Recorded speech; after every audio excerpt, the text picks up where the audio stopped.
So trigger laws, 13 states have them on the books.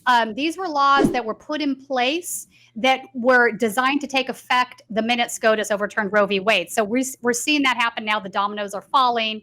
There's a couple of states in which they have been blocked by a lower court, but not for a very long period of time, 14 days average, I'd say. Oklahoma Supreme Court said no to that. Their laws are in place. That was a vote of 8-1. 8 in favor of saying Roe v. Wade is the law of the land. Abortion is now illegal in Oklahoma. Texas judge blocked their bill. So this is wild. This is a bill that's been on the books since 1925. 1925. I mean, that's crazy, right? Mm-hmm. So according to the abortion rights activists, it was repealed. The 1925 law is what they're saying was repealed. And it's also conflicted by more current laws that have come into play in the state of Texas. So the argument they're using here to get the injunction, I believe it's an injunction at least, is that we don't know what we're doing. It's very confusing right now. The state court is going to need to be very clear about where we're at as a state before we can tell abortion providers what their rights and choices are. So that's happening. There's some similar situation happening in Louisiana. Yeah. Also in Utah, of all places. So I think we're going to see this ramp up. Now, you're going to see various lawsuits come out where activists are going to try to challenge and get into place, anti-abortion laws, I guess, for lack of a better word. So this is going to become quite a large battleground. There are two areas that I'm quite concerned on. The first would be that included in a lot of these languages at the state level bills, right, there's verbiage against drugs used in the cases of miscarriage because they can also induce an abortion. So some of these medications are also used for seizures, for example, and other things. It's not just for this. Yeah. But now, because of these laws, there are pharmacies that are like, I'm not sure we can legally fulfill these prescriptions, which is going to cause a whole host of health issues for other individuals that have nothing to do with this. It infuriates me so much. It infuriates me so much because now, this is bleeding out into so many other things. Like we could argue this is the law of unintended consequences, but I'm not sure if that's the case. And that you would like to think that that's the case. But I agree with you. I don't think it is either. I think that these people who have been pushing for this, these religious extremists, whatever you want to call them, that have been pushing for this for years and years and years and finally got what they wanted, they don't give a hoot about women's health or anyone's health, really, but especially not women's health. They don't give a hoot that, because of this now, rape victims who go in for medical care are going to get treated differently now because of this. They might not be able to get something like Plan B rape victims. Which is insane. So you're not beyond. I mean, it's evil. You can't really call this anything other than what it is. It is pure evil. And, we've been having these conversations for our entire freaking adult lives. Yeah. And, you're trying to have rational discussions with these people who have the rationale of a 7-year-old. Yeah, no, very just views. It's like, you don't like abortion? Okay, well then don't get one. And you know what? If you want to see less of it in society, how about you dedicate yourself to trying to create a world where it's less necessary? How about you dedicate yourself to trying to have more prenatal care available, to have living wages for people, to have more support out there, to have universal health care? Why don't you dedicate yourself to something like that? Because those are the things that would make less abortion happen, not imposing your religious extremism on everyone that makes the entire world less healthy. Yeah. No, you're not wrong. And there's instances where a woman could be having a miscarriage, and if she doesn't entirely abort the fetus and it remains inside of her, she could get septic. It's a very dangerous situation. So, again, these drugs are used for those cases. What is she supposed to do now? Go before a panel of old men and beg for her life just to get the care she needs? I mean, there's no moral equivalency here. Like, you talk to the pro-life people, and they try to make these arguments. Well, life it's at conception, and it's holy, and it needs to be protected, but nothing they're saying is grounded in science. And it's infuriating to me that they care more about that little blob of cells that isn't a full human being yet than they do a living, breathing woman who is in desperate need of care in order to live. If she doesn't get that out of her and she gets septic, she could die. What about her life? Yeah.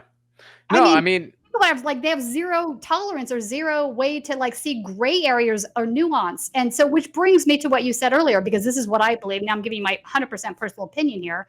If you don't want to have an abortion, don't have one. It is that simple. Yeah. You don't have the right to tell everybody else out there that they don't have that right. It's fucked up. There you go. That's what I'm looking for.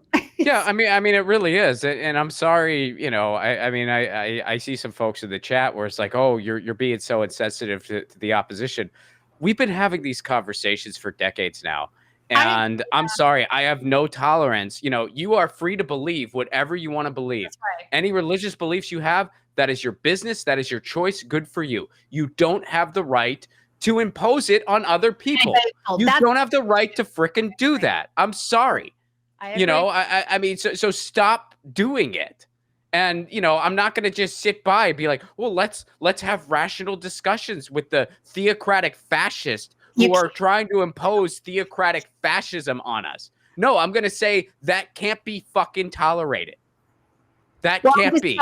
I don't think you can have a rational conversation with some of these extreme viewpoints, because no, you can't. Their viewpoint, it's because they're so committed to their viewpoint as being the moral one. There's no leeway there. And it's very problematic. And the fact that we have individuals sitting on our court that think this is just really frightful to me at this point, because I think we're just in a very dark place. I don't think they're done doing what they're doing. I think when, Clarence Thomas says all the due process things and the other three go, nah, we're not going that far. I don't believe them. I mean, they all said that they thought Roe v. Wade was settled law during their confirmation hearings. Well, Here we are. Yep. Did they actually believe that? I mean, they might have been a little loosey-goosey with the way they termed it to give themselves a way out, but they did say it. Oh, yeah, that's totally they did. Well, and they knew that they had to say it in order to get confirmed. I think that's the reality, which brings me to my next question. Impeachment. We have built in a method of impeaching SCOTUS justices. Why do you think it is the Democratic Party doesn't seem to be willing to do this? Same reason they're not willing to expand the court. Same reason they're not willing to, same reason they did absolutely nothing to even try to stall any of Trump's picks. Same reason RBG didn't retire. Same reason Barack Obama didn't go to the mat for the pick that was rightfully his. They don't care that much. They like having their political football to pressure people into votes, and they don't really care that much because they are owned by Wall Street, same as the Republicans are, and they don't really care if we have like a theocratic fascist court just calling the law of the land. They don't care. And these are, again, 9 unelected people, most of them religious extremists, completely out of touch with regular people. I mean, these are the type of people, if you saw them at a bar in 10 minutes, you would want to leave because of the batshit crazy things that would come out of their mouth. Yeah, they get to make our laws. They get to, quote, uphold the law. I mean, it's a parody of a parody of a parody at this point. And there's no reason to respect any of these institutions. No, none. I think, I think the other part of the problem is we're now looking down the barrel of minority opinion rule, meaning that it's a very small group of individuals that are now getting the say of the land because of the positions that. This is why I go back to the Powell memo, right? That was a blueprint to get to the place we are today that has been very effective. The CNP had a meeting down here in Laguna Niguel, or Dana Point, actually, a couple months back. They're a very secretive Christian fascist organization that has been around for a long time. Pence has spoken at the organization. Trump is affiliated. So you could go down the list of all the extreme Republicans that have been affiliated with this. And Sean Foyt, who is now like he's one of these evangelical guys that goes around, he sings and he does protests, what have you. But he was one of the ones responsible for going after Disney after the Don't Say Gay bill. And, a lot of the dialogue that comes out of this group is that everybody that's in this group over here, whether it's supporting gay rights or being gay, whatever, they're all pedophiles, right? You'll hear them say this. And then Disney, of course, was supporting pedophilia by coming out against Don't Say Gay bill. And then they go to this place, well, everybody that's a Democrat that supports this is a groomer. Like, I mean, you just go down this rabbit hole of just nonsense, like extreme positions that aren't really grounded in reality. But they believe them. And it's dangerous because they believe them. They act on them. Yeah, I mean, of course, it's absolutely dangerous. I mean, yeah, like. And by the way, if you actually read the Don't Say Gay bill, which I did, I'd imagine you did. Yeah, it's very obvious to see that bill for what it is. What that bill was all about is to just make life even harder for LGBTQ youth.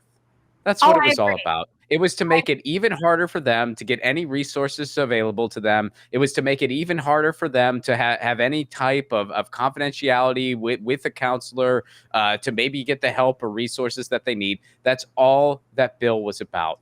It's about making their lives even more difficult than it already is. And look, I'm an elder millennial. I would like to see all of the LGBTQ youth to have it a little easier than LGBTQ people from my generation had it. I would like to see it become better for them, where it's easier for them to be who they are and to figure out who they are.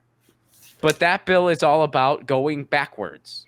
That's what that bill is for. It is a hateful bill. Thanks for watching, and make sure to tune in to Status Coup's daily live stream Monday through Thursday at 5 o'clock Eastern Time and Fridays at 4 o'clock Eastern Time.